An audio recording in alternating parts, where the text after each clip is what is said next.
Goeienaand en welkom by vandag se aandiens. Ek is opgewonde oor die woord wat nou gaan volg.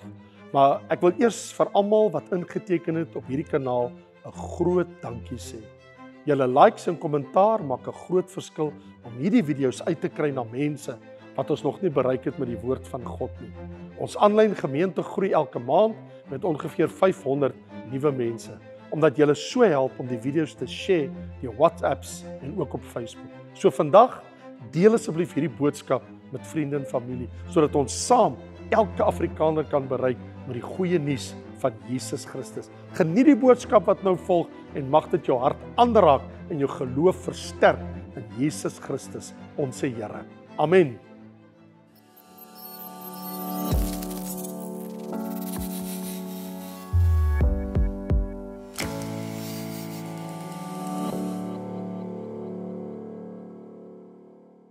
Vriende, hartlik welkom hier by ons. Ek weet dit is lang naweek, maar wat prys die Here, ons is almal hier. Geniet dit saam. As jy jou Bybel het, maak hom oop. Ek het nou gekom, ek het nou 'n groot probleem. Ek het vanaand uit die studeerkamer uit na my vrou toe gaan sê ek liefie, ek het nou moeilikheid. En ek wys aan my Bybel, ek sê, woe, nou val hy werklik uitmekaar uit. Here, eerder dat my Bybel uitmekaar uitval as met my hart uitmekaar uitval, right? Gelukkig het ek nog 'n ander Bybel, maar hierdie ene, hy's nou amper moeg. Nou, as ek nou vanaand klaar maak, ek nog 1 hoofstuk met hom en dan moet ek hom gaan bære waar al my ander. En hy is al gebind en herbind 2 keer, maar hy's klaar. So nou werk ek so mooi met hom dat hy my net kan vat in die volgende maand of so, dan's ek klaar. Dan moet ek hom op sy plek gaan sit waar hulle almal staan. Hulle werk almal so 10 jaar. En ek kan al herbind en dan is hulle klaar. En ek kan hulle nooit weggee nie. Ek het so plek in my studeerkamer en ek sit hulle almal so, dis al 40 jaar se Bybels wat ek so langs mekaar het. Hulle staan maar net daar, maar het hulle werk gedoen. Maar my hart laat my nie toe om van hulle ontslae te raak. Hoe kan ek dit doen? Dit was my lewe vir baie jare. So, ek is nou by Jakobus en ons lees saam hoofstuk 4 vanaf vers 13. Kom nou, julle wat sê, vandag of môre sal ons na die en die stad gaan en daar 1 jaar deurbring en handel drywe en wins maak. Julle wat nie eens weet wat môre sal gebeur nie. Want hoedanig is julle lewe? Dit is tog maar 'n damp wat vir 'n kort tydjie verskyn en daarna verdwyn. In plaas dat julle sê, as die Here wil en ons lewe, dan sal ons dit of dat doen. Maar nou roem julle in jul groot pratery. Al sulke roem is verkeerd. Wie dan weet om goed te doen en dit nie doen nie, vir hom is dit sonde. Here, dit is u woord. En ons moet agslaan. Gee in ons binneste opmerksame hart. Gee vir ons 'n gewilligheid om te buig voor u woord. Here, buig ons harte. Buig ons wil. Bring ons laag by u voete om te sê, my koning, my Here, my verlosser, my saligmaker, my meester. Seën hierdie woord in ons hart vanaand. Ons bid dit, dierbare Vader, in die kosbare naam van Jesus Christus. Amen. So wat sal ek hierdie gedeelte noem? Wat sou jy dink? So ek noem dit Deo volente. Want wat beteken dit? Het jy al gesien as iemand skryf DV in hoofletters? Deo volente? Wat beteken dit? Ja, as die Here wil. Kyk wat sê die vers. In vers 15. In plaas van dat julle sê, as die Here wil, Deo volente. Die Afrikaans sê as die Here wil, die Engels sê God willing, in die Latyn, want dis Latyns. Die Latynse Bybel sê Deo volente. Die hoofstuk het begin, onthou jy, 'n tyd gelede by vers 1, waarvandaan kom oorlog en vegtery onder julle. Ander woorde, die hoofstuk het begin met om in oorlog met God te wees. Die hoofstuk eindig met om in die wil van die Here te wees. Nie in oorlog met God nie, maar in die wil. So die feit van die saak is, wanneer 'n gelowige buite die wil van God is, word hy niks anders as 'n moeilikheidmaker. Wanneer jy in die wil van God is jy 'n vredemaker. Ek bedoel, dink aan Lot. Lot beweeg buite die wil van God, toe die Here hom so geseën het met veel, met min het hy getrek na die land Kanaan saam met Abraham. En die Here het hom so geseën, en as jy nie versigtig is, jy kan jou seën jou buite die wil van die Here neem. Want sy seëninge was so groot, dat hy op 'n stadium sommer in Sodom gaan bly het. En ons weet in wat 'n groot moeilikheid het sy familie gekom in Sodom, en wat het sy familie te beurt geval, hy het sy vrou daar verloor, buite die poorte van Sodom. Dawid, hy pleeg oorspel en dompel sy hele familie en sy koninkryk Israel in ellende. Een man. Jona, hy's ongehoorsaam teenoor God se wil, en die gevolge, storie is daar vir jou om te lees, alles in Jona hoofstuk 1, 'n skip verloor sy hele lading, sy hele vrag. Alles wat op hy skip was in die see gegooi. En bykans gaan 'n hele klomp matrose in 'n watergraf, as dit nie was dat hulle Jona oorboord gegooi het. Dink hieraan. In elke geval, wat was die probleem wat ek nou genoem het? 'n verkeerde gesindheid teenoor God se wil. Dis wat maar so eenvoudig soos dit. Wanneer jy verkeerde gesindheid koester teenoor God se wil. Ek bedoel, het God 'n plan met elkeen van ons se lewe? Absoluut. Maar waar kom ek daaraan? Staan so geskryf in die Bybel. Waar? Efesiërs. Wat 'n hoofstuk? Hoofstuk 2, vers 10. Efesiërs 2 vers 10 sê, want ons is sy maaksel, geskape in Christus Jesus, tot goeie werke, wat God voorberei het, sodat ons daarin kan wandel. God already purposed it. Was dinge wat God wil hê, almal van ons moet doen. Dis kom jy op die aarde is. Wat jou nering en jou werk ook al is, dis deel van die groot Godsplan. Jou getrouheid, jou integriteit en alles wat jy doen, speel 'n rol. Vir die ewigheid. As God jou nie met bietjie kan vertrou nie, hoe kan hy jou met baie vertrou? Ek is bevrees dat daar te veel Christene vandag kyk na God se wil as bitter medisyne wat ek net eenvoudig moet drink. In plaas van om die hand van God te sien as 'n liefdevolle Vader wat na ons omsien vir ons beswil en vir sy plan. So, vriende, die gevaarlikste plek wat jy jou in kan bevind in jou hele lewe, is jy om voor 'n geweer te staan nie. Dit het met my gebeur by die Kongo rivier, toe 'n soldaat 'n geweer op my getrek het. En ek bedoel, daar's 'n 10 km breë rivier, ek weet as jy sladder trek, sal mense nie eens weet waar ek is nie. En die Here het my woord gegee om te ontkom. So ek weet wat dit is om die dood in die oë te staar. Maar hier's die ding, die gevaarlikste plek in die lewe is nie om in die wil van God te wees nie, dit is om buite die wil van God te wees. As jy buite God se wil is, jy op 'n baie gevaarlike plek. En ek wil nie daar wees, die Here moet my help. En wat Jakobus doen hier in net hierdie paar verse, in hierdie skrifgedeelte wat ek vir jou gelees het, toon hy eintlik maar aan ons, as ek dit wil ontleed, 3 soorte gesindhede. En net een is reg. Kom ek praat met jou, die laaste een wat ek sal noem is een wat reg is. Die een gesindheid wat ons van weer moet weerhou, ek en jy moet nie daai pad loop nie, is die gesindheid van om God se wil te ignoreer.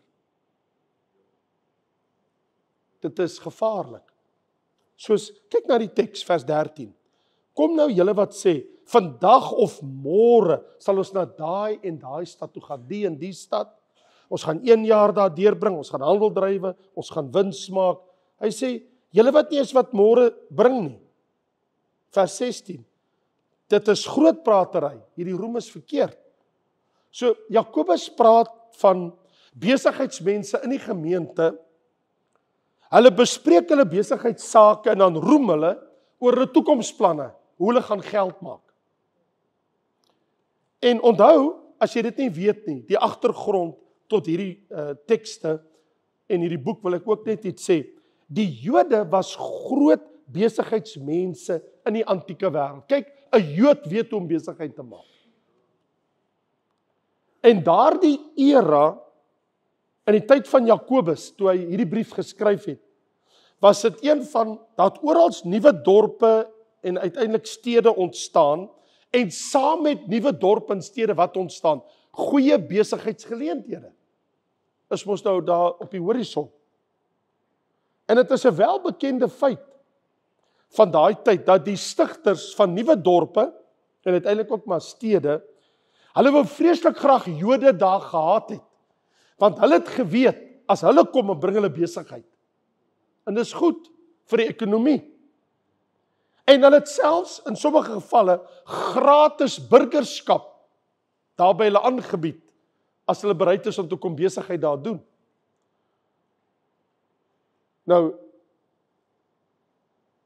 ek wil nou nie 'n Donald Trump trek in Amerika, wat die skuldlas, en ek bedoel, dit is algemene kennis, wat is Amerika se skuldlas? Dit is astronomies. En om die skuldlas af te bring, het hy die afgelope 2 weke met 'n gedagte na vore gekom. Dit gaan nogal interessant wees om te sien, of iets daarvan gaan gebeur. Ek weet nie of julle weet, wat voer hy in die mou. Een van die dinge wat meneer Donald Trump wil doen is, hy wil 'n goue Amerikaanse burgerskap vir mense aanbied. Nie die groen kaart nie, 'n goue kaart. En die goue kaart, wat hy nou van praat op die oomblik, nou ek weet glad nie of dit gaan slaag sy plan nie, maar hier is die idee. Sy idee is, ek weet nie wie dit vir hom gegee het nie, of hy 'n nagmerrie of 'n droom gehad het nie, maar dit kom hierop neer, hy bied, as hierdie plan van hom werk, 1 miljoen goue burgerskapkaarte aan, maar die koste vir elkeen is 80 miljoen rand. $5 miljoen. Enigiemand wat belangstel? As sy plan werk, dan sê hy dat hy kan, ek weet nie, ek het 'n vinnige berekening gedoen, dit lyk vir my so, miskien 5 of 8% van hulle skuldlas, van al die triljoene, kan hulle nou te bowe kom, as hierdie plan van hom gaan werk. Nou, of hy in 'n rigting gaan beweeg, weet ek nie, maar ja. Wat Jakobus sê is, daar sakemanne wat 'n landkaart voor hulle het. Hy sê, julle sê, vandag en môre gaan ons na daai en daai stad. Hy sê, aan die ander woorde, julle sit 'n kaart neer, nou plot julle, en julle kyk en julle sê, ek gaan soontoe, en ek gaan vir 'n jaar, gaan ek daar besigheid maak. En ek gaan goed geld maak, dat ek kan ryk word. En as ek daai geld gemaak het, ek gaan sakke vol geld maak, dan kom ek weer terug. Dit staan letterlik so, vandag of môre sal ons na die en die stad gaan, 1 jaar deurbring, handel drywe en wins maak, goeie geld maak, en dan kan ons terugkom. En Jakobus is like, verskoon my, jy weet nie eens wat môre inhou nie, wat weet jy van 'n jaar? Jy weet nie wat een dag inhou nie. Hy sê mos daar in vers 14, julle weet nie eens wat môre sal gebeur nie. Nou dit laat my dadelik dink aan Salomo, toe hy daar in Spreuke 27, toe maak hy hierdie stelling, en hy sê vers 1, beroem jou nie op die dag van môre nie, want jy weet nie wat die dag sal bring nie. Ek en jy weet net nie wat môre gaan gebeur nie. Ek bedoel, ek en jy weet wat het gebeur op 26 Maart, 'n paar jaar gelede, die donderdag aand, toe die president sê, bly almal by die huis, niemand gaan by julle huise uit môre nie. Almal toegesluit in hulle huis. Klaar. Jy het dit nie sien kom nie. Vriende, die lewe kan baie vinnig kompleks raak. Dink vir 'n oomblik net saam met my oor môre. Net vir 'n oomblik. Kom ons praat oor môre. Wat is alles betrokke môre? Maar môre is maandag, right? Vandag is Sondag. Iemand kyk miskien na hierdie video op 'n Dinsdag, dan môre is vir hom die Woensdag, maar maak nou nie saak nie. Môre is vir ons is môre Maandag, right? Wat bring môre? Tyd. As jy dit maak, het jy 12 ure in die dag. En dan kom die nag. Jy sal sekerlik mense ontmoet. Daar's geld ter sprake, dit gaan jou iets kos om iewers heen te gaan. Jy sal moet petrol ingooi. Daar's plekke wat jy na toe gaan, jy het mos nou planne. My vrou het klaar vir my gesê, môreoggend as die bank oopmaak, staan ek voor die bank. Ek weet hoekom, sy sê, as iets wat ek moet gaan uitsorteer daar. So, wil jy gaan iets koop, verkoop, wat wil jy doen? Gaan jy wen en verloor? Aktiwiteite, wat wag vir jou? Wat se doelwit jy? Watter onverwagte dinge wat jy nou nie weet nie, gaan môre jou pad langs kom? Daai telefoonoproep wat jy nooit verwag het nie, is dalk môre. Wat weet jy? Wat môre inhou? En baie van die dinge wat môre met my en jou gaan gebeur, gaan my dwing of forceer of van my vra, ek moet besluite neem. Ek sal moet besluite neem. Ek hoef nie vandag die besluit te neem nie, maar daar gaan goed môre met my gebeur, dat wanneer iemand iets sê of iets doen, of die situasie na my toe kom waar ek moet keuses maak. Elke dag het sy besluite. Ek weet nie wat ek gaan besluit nie, want ek weet nie wat kom alles my pad langs. As dit gebeur, soms moet ek blitsvinnige besluit neem, soms het ek tyd om te dink, ander keer het ek geen tyd, ek moet onmiddellik reageer.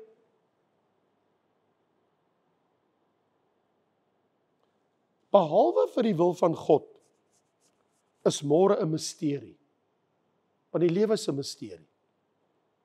Ek weet nie wat wag vir my nie. Siekte of gesondheid, iets goed of slegs wat kan gebeur, ek weet net nie. So môre is so onseker. Ek het nie beheer oor môre nie. En Jakobus sê, julle sê, vandag of môre sal ek soontoe en soontoe gaan, en ek gaan vir 'n jaar soontoe, en ek gaan geld maak, en ek gaan terugkom met al my winste. Hy sê, jy weet nie wat môre inhou nie. Die lewe is kort. Dit gaan gou verby. Wat is nie net Jakobus wat so dink nie? Ek bedoel, Job, hy self, sê in Job 7 vers 6, my dae is vinniger as 'n werwerspoel en verdwyn sonder verwagting. Hoor wat sê, my dae, weet jy wat is 'n werwerspoel? As iemand werk, en hulle trap die pedaal met 'n wiel wat spin, en hy spin al hoe vinniger, want hulle werk met een of ander materiaal, dit kan wol wees, dun, linnedraad, en soos hy trap, spin daai wiel, en wat Job sê is, my lewe spin verby, soos 'n wiel wat spin. Hy sê in vers 9, die wolk verdwyn, en hy gaan heen. Hy sê, my lewe is soos 'n wolk. Daar kom 'n wolk op en daar is die wolk en hy is weg. Hy sê, dis hoe my lewe is. Hy het nogal veel te sê gehad. Hy sê in hoofstuk 8 vers 9, want ons is van gister en ons weet niks nie, omdat ons daar 'n skaduwee is op die aarde. Ek het net 'n skaduwee gegooi toe ek verbygaan en daar's ek weg. My lewe is 'n skaduwee. Jy weet hoe 'n skaduwee, hier kom hy en daar's hy weg.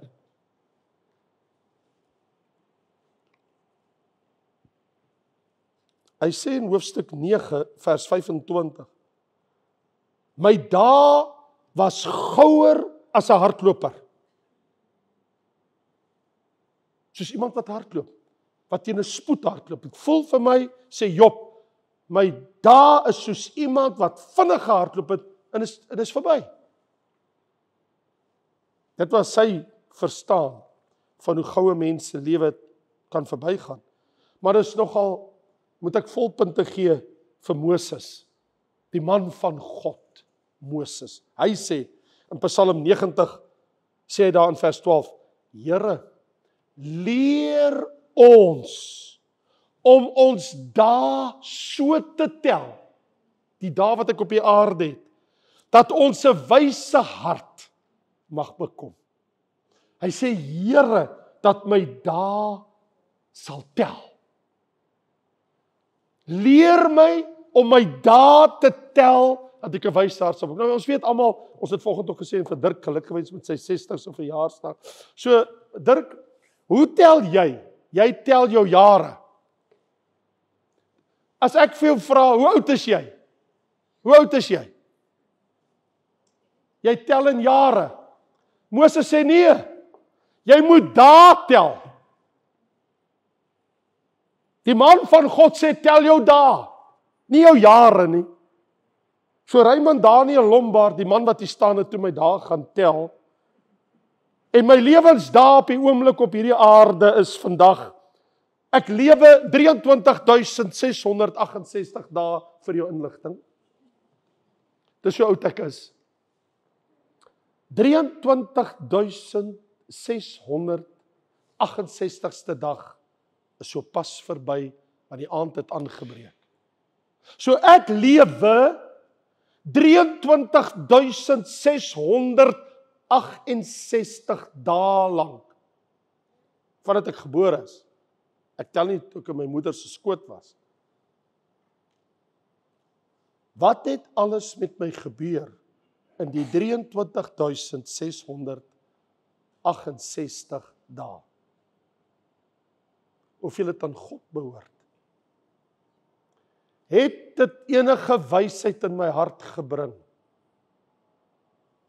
Het dit my gehelp om voor te berei vir die dae van die ewigheid?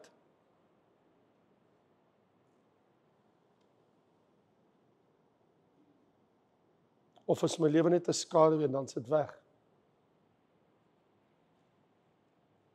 So,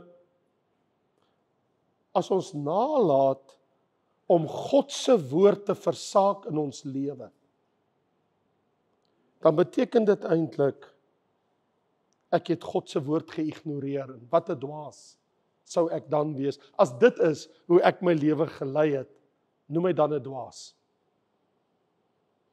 As ek God se wil in my lewe geïgnoreer het, is ek 'n dwaas. En ek wil dit nie wees nie. Maar nou sê Jakobus, hier's 'n ander gesindheid, maar hierdie keer is dit nie iemand wat nie weet nie, maar dit is wanneer jy die wil van God ken en dit nie doen nie. Kyk, is een ding om te sê ek het nie geweet nie. Dit is 'n ander ding om te weet en dit nie te doen nie. Wanneer jy dit nie net ignoreer nie, maar wanneer jy ongehoorsaam is, dis iets anders.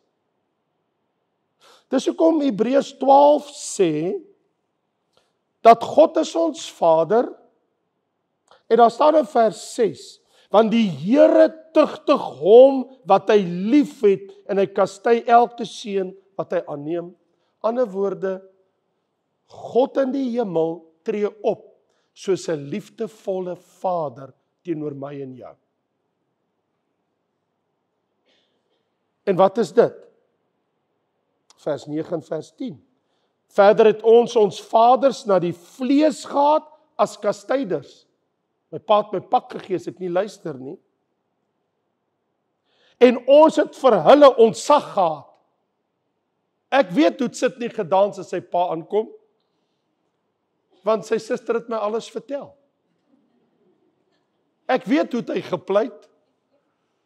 Die persoon in hierdie kerk wat die bangste vir 'n pak slaaf was, is daai groot man wat daar sit. Hy het sy pa gevrees vir ou pastoor Hudson, die moderator van ons kerk. Hy sou enigiets doen om 'n pak slaaf te vermy. Hy sê, ons het vir hulle ontsag gehad. Ons is bang. Hy sê, moet ons nie veel meer aan die Vader van die Geeste onderworpe wees en lewe nie. As my pa my boude geslaan het om my reg te trek as ek uit orde uit was, en asseblief as die kind dit nodig het, gee hom sy pak slaap. Ek het so gesê. Sê Raymond Lombard het so gesê. Die Bybel sê, tugtig die seun en voed hom op volgens sy weg. As dit nodig is. Hy sê, maar moet ons nie meer onderdanig wees aan die Vader van die Geeste wat my gees tugtig as ek uit orde uit is. Van die een is net tydelik, maar die Gees het ewigheidswaarde. Wat die een tel die meeste? Want hulle het ons wel 'n kort tydjie getugtig na hulle beste wete. Ek is nie so seker nie. As ek en jy dink, ek dink my pa het my paar keer bygekom of my ma, wat ek gevoel is my broer of my sussie se skuld en nie myne nie. Maar hulle het 'n ander mening gehad. Maar hulle het gedink hulle doen dit tot hulle beste wete. Maar hy, God, tot ons bes wil, sodat ons sy heiligheid kan deelagtig word. Hy sê, God is soos 'n aardse vader wat 'n fout maak nie. By the way, die Here maak nie foute met jou en met my nie. Die een wat 'n fout maak is ek en jy.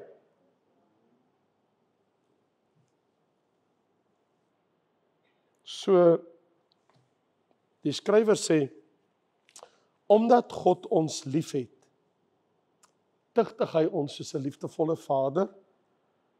So, as ek en jy dan ongehoorsaam is, terwyl ek weet wat hy van my vra, en ek teen sy wil skop, dan sal die Here ons op 'n sekere stadium tot aksie oorgaan.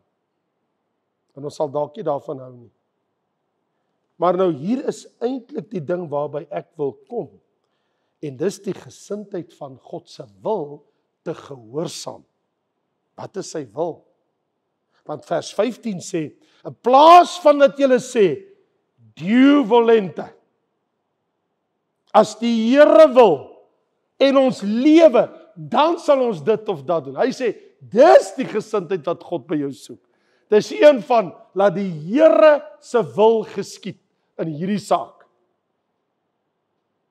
En wat verbasend is, ek weet nie of jy dit weet nie, maar dit verskyn nêrens in die Ou Testament nie. In die een boek van die 39 boeke van die Ou Testament, verskyn nêrens in die Ou Testamentiese Bybel nie. Dis 'n Nuwe Testamentiese standpunt en uitkyk. En dit verskyn, ek weet nie of jy geweet het nie, maar dit verskyn baie plekke in die Nuwe Testament.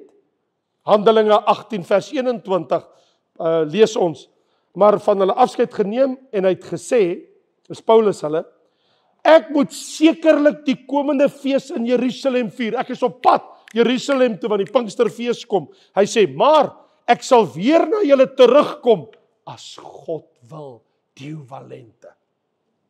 As God wil, sal ek weer vir julle kom kuier. Maar andersins, vaarwel. Ook in Romeine, hoofstuk 1 vers 10 sê Paulus, hy sê, julle is altyd in my gebede, ek bid altyd vir julle. Hy sê, en ek smeek of ek tog 'n goeie geleentheid kan vind by die Here. Ek wil so graag julle kom bedien en vir julle kom kuier daar in Rome. Hy sê, en ek soek 'n geleentheid deur die wil van God om na julle toe te kom. Ek bid so dat God vir my 'n deur oopmaak, dat dit God se wil sal wees. Want dit was God se wil. Hy is soontoe uit in 'n gehuurde huis gebly vir meer as 2 jaar en hy die woord van God daar in Rome te bedien, maar hy was in 'n huistronk. en nie vrylik rondgeloop in die strate van Rome nie. So God se wil was dat hy daar is, want God sê, Paulus, dit is my wil dat jy voor die keiser verskyn, sodat jy kan rekenskap gee van my, sodat jy kan praat met die keiser, dat jy kan getuig vir my naam voor die keiser. Paulus, in hierdie stadium het hy nie geweet hoe hy daar gaan beland nie. Toe sê hy, ek wil so graag vir julle kom bedien. Hy het nie geweet hy gaan as 'n gevangenes daar opland nie. Maar hy sê, as dit net God se wil is. Hy sou later aan die Korinte skrywe, daar in 1 Korintiërs hoofstuk 4 vers 19. En toe praat hy ook met hulle oor die wil van die Here. Hy sê, ek wil so graag vir julle kom kuier aan die gemeente van Korinte. Hy sê, as die Here wil, is ek binnekort daar by julle in Korinte. Hy sou in die laaste hoofstuk 16 vers 7, so hy ook vir hulle sê, hy sê, kyk, ek wil julle nie net in die verbygaan sien nie. As ek vir julle kom kuier, ek wil nie net in hardloop en by die deur uit hardloop by die agterdeur nie, maar ek hoop om 'n tyd lank by julle te bly as die Here dit toelaat. Jy sê dit dink Paulus, as die Here wil. Verstaan jy? Wat sê hy? In Hebreërs 6 gryp dit my aan, toe ek gaan kyk hoe dink hulle daar in hierdie geskrifte, toe ontdek ek dat die skrywer sê, en dit sal ons doen as God dit toelaat. As die wil van die Here geskied. En natuurlik hier waar ons nou by Jakobus 4 vers 15 is, as jy maar net sê as die Here wil. Ander woorde, jy moet sê Deo volente. Nou, kan ek iets sê? Dit is voortdurend die gesindheid in die hart van God se kind, as die Here wil. Want ons sê nie dit net nie, ek en jy, dis nie net woorde nie. By 'n ware Christen is, as die Here wil, nie 'n kliseë nie. Dit is hoe hy leef. Dis wie ons is. Ons leef dit, ons sê nie dit nie. Vir ons is dit, as die Here wil, sal ek môre daar en daar gaan, en as die Here wil, sal ek dit en dat doen. As die Here wil. En hy sê, dis hoe dit hoort by jou. Dit is die voortdurende gesindheid by 'n kind van die Here. So hier's my vraag, maar hoe weet ek wat is die wil van die Here van my lewe? Maar kom ons begin deur die ding te doen wat jy weet wat jy moet doen. Dis 'n goeie plek om te begin. Doen net die regte ding. En die Here sal stelselmatig die ander goed mos vir jou aanstip. Doen net die goed wat reg is. Want jy sien, die ware Christelike weg is nie waar ek en jy geterroriseer word met vrees nie, dat ons verlam is en niks kan doen of wil doen nie. Want die ware Christelike weg is een van waar ons elke dag, onder elke omstandigheid, onder alle omstandighede, ten alle tye, al ons toekomsplanne vir die nuwe dag in God se hande plaas en sê, as die Here wil, sal ons daarna toe gaan, of ons sal dit of dat doen. Dis hoe ons leef. Wetende, soms mag ons planne nie God se wil wees nie. En dan moet ons buig voor dit. Jy sien, die een wat vergeet dat God se wil moet geskied, is skuldig aan arrogansie. En hy praat groot, want hy sê hier, vers 16, maar nou roem julle en julle groot praat, en elke sulke roem is verkeerd. So, hier's waar ek is. Deo volente, dis my hartse uitroep, as die Here wil, God willing, as die Here wil, moet geskrywe staan, elke dag oor my lewe. Laat sy wil geskied. Maar hy sluit hier met die laaste vers 17, met 'n waarskuwing. Wie dan weet om goed te doen en dit nie doen nie, vir hom is dit sonde. Oppas. Jy vra wat's God se wil. Jy weet wat is goed om te doen. Doen dit. Want deur na te laat om te doen wat goed en reg is, word later vir jou sonde. Jy weet wat jy moet doen. Ons het mos 'n spreekwoord in Afrikaans, wie van julle kan onthou? Ons het mos altyd gesê, die mens wik, maar God beskik. Ek en jy weet nie, die kant of daai kant toe, maar God beskik. Op die einde van die dag moet ek dit in God oorlaat. So, vriende, ek wil sluit met hierdie gedagte by jou. Hoeveel keer is iemand, ek wil dit as 'n voorbeeld gebruik. Hoeveel keer is iemand se lewe nie al gered omdat hulle 'n taxi verpas het, 'n vliegtuig wat hulle moes gehaal het verpas het, of 'n trein verpas het, net om agterna uit te vind die taxi was in 'n motorongeluk en almal is dood. Die vliegtuig het geval en daar's nie oorlewendes en die trein was in 'n vreeslike ongeluk. Daar's verskriklik baie mense dood. En jy was so ongelukkig toe jy die taxi verpas het of die vliegtuig nie kon haal om agterna uit te vind ek sou aan boord gewees het. Ek sou daar gewees het. Nou moet ek en jy, wanneer dinge gebeur wat ons nie antwoorde voor het, moet ons sê Deo volente. Laat die wil van die Here geskied. Dan is dit God se wil. Vader, in die kosbare naam van Jesus, kom buig ons laag voor U en ons sê vanaand, dit is ons motto. Dis hoe ons oor die lewe dink. Dis hoe die Nuwe Testamentiese skrywers, die kinders, die apostels ons geleer het. Dis hoe ons moet dink. Dis hoe die Gees van Christus dit laat neerpen het. Dis hoe die Heilige Gees dit veranker het in U woord. As die Here wil. Sê, as die Here wil. Lewe, as die Here wil, sal ek môre dit of dat doen. Deo volente. Vader, vergewe ons ongelukkigheid en ons halstarrigheid en wanneer ons steen en been kla, wanneer dinge nie vir ons volgens ons planne verloop het en wat ons voorgeneem het, dat môre gaan ek dit en dat doen, volgende maand gaan ek dit en dat doen, volgende jaar gaan ek dit en dat doen. Ja, Here, natuurlik moet ons beplan, maar dan moet ons op 'n punt kom waar ons sê, alles in God se hande, laat sy wil geskied. Dierbare Here, vanaand wil ons verklaar, soos Jakobus ons geleer het, soos Paulus ons geleer het, en ook die skrywer van Hebreërs, ons wil sê, as die Here wil. Laat U kosbare wil in elkeen van ons se lewe geskied. U wil, Here, bo my wil.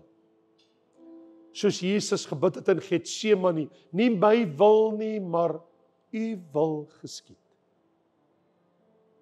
Vader, U weet wat is die beste.